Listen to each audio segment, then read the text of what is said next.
According to the big clock in Clarksville, it's time for Reed Yaden's forecast, and tonight Reed is ready to turn back the hands of time. Reed? Okay, Steve, in about 2 minutes, we'll attempt a TV first here, but here in Clarksville at the Colgate plant, turning back the hands of time is no small matter.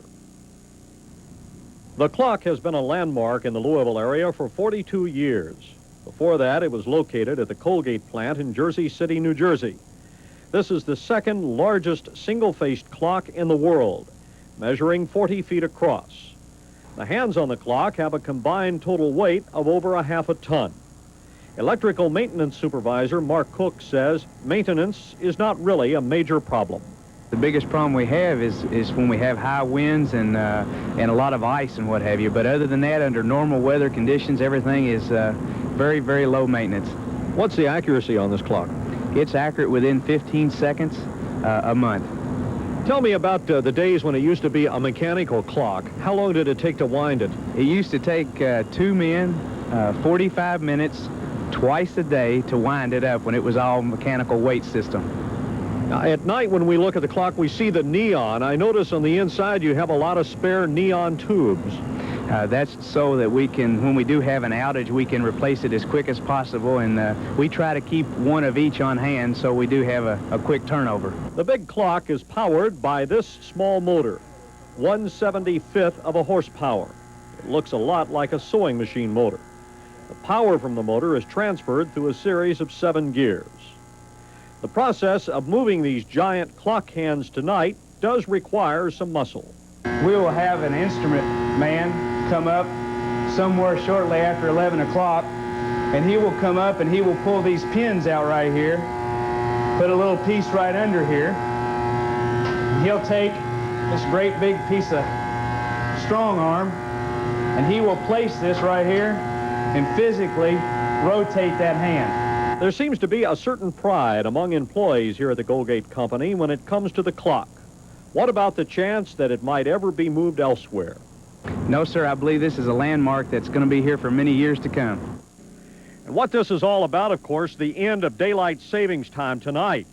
2 a.m. or thereabouts, all the clock hands should go back an hour as we return to Eastern Standard Time. Now, what you saw Mark talking about is going to be happening, hopefully, in a couple of seconds.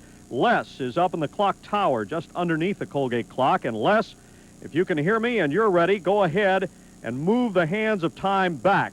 I hope this works. At any rate, it's a big job, does require some muscle, and it takes about 3 or 4 revolutions. There they go.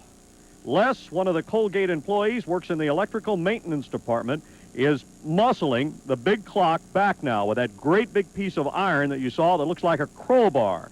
He has to make several complete revolutions of that drivetrain, and the hands will be completely turned around, and that clock will be reset. So if you think you have a big job in your house tonight, it's not nearly as big as the job you see going on behind me now at that clock, which is 40 feet across, the second largest single-face clock in the world. The Colgate Company also owns the largest single-face clock. It's up in Jersey City, New Jersey, 50 feet across. Look at that. Quite a sight. First time ever on live TV. We're moving the hands of time back. Well, let's talk about the weather now. Well, I don't know whether we should or not, really. It's not too good. Here in Louisville right now, it's 59 degrees, or over in Louisville, I should say. Here in Clarksville, it's 58 degrees. Now in Eminence, Kentucky. Got to go out there today and do some trap shooting with Ed Barry and Butch Linhart, a couple of my weather spotters, and we won't talk about the trap shooting. Let's put it this way, where I'm concerned, there's a lot of safe clay pigeons, but the other 2 guys took their share out of the sky. 56 out in the Henry County area. Today's high was 65 degrees. That is a normal high temperature. Look at that. The clock hands are just about reset. A rain total just over 1/3 of an inch of rain officially here in the Louisville area today. Let me give you one more look at that clock face. Just about reset. Thank you, Les. Super job. You're not finished yet, though, and then you deserve a little break. There you are. It's just about reset, just like that. Let me show you a radar screen right now. And light rain showing up in many sections of the Channel 32 viewing area. In most cases, it's too light to actually be detected on the radar screen. A radar scan of the entire nation shows the story a little better. You see rain off to the east, rain off to the west, and we're in a dry pocket in between. And as we look at tomorrow's weather map, you can see that the main storm system is up to our north. The cold front moved through here earlier, but The winds whipping around behind that low pressure center will keep the cloudiness in here tomorrow. Also, periods of light rain or drizzle will be persisting tonight, tomorrow night. When are we going to see the sunshine? Probably on Tuesday. Sorry about that. At least temperature is going to remain on the mild side, though. Tomorrow, the temperature band generally in the 60s through the viewing area. Not a bad day. The cooler 50s staying up to our north. Now, we'll share a forecast with you. Take a look at the reset clock hands. Don't forget to move your clock back tonight 1 hour before you go to bed. If you don't, the worst that'll happen, I guess, is that you'll be an hour early tomorrow when you go to church or wherever. For tonight, cloudy, light rain, 55 degrees. And for tomorrow, clouds, major portion of our forecast. Occasional drizzle or light rain. Tomorrow, the high will be 65 degrees. And for Monday, still mostly cloudy. We may see a few breaks in the clouds on Monday, though. The high will be 63 degrees. Steve, I'd like to thank the folks here at the Colgate Company in Clarksville for their help tonight. There you see it. Big clock, hands reset. Don't forget to take care of that yourself, Steve. By the way, you'll have a little bit of time to buy an extra round of root beer tonight, an extra hour, as a matter of fact. Listen, do you think maybe they could turn it back a little farther, like about 15, 20 years? Wouldn't that be nice? I'll talk to Les and see if he can do that. Okay, Reed, thank you very much. Life has its ups and downs. Just ask a group of Wagner High School students. They are spending this weekend participating in a trampothon. The teenagers have been taking turns jumping around the clock since Friday night. It's all sponsored by the Fellowship of Christian Athletes.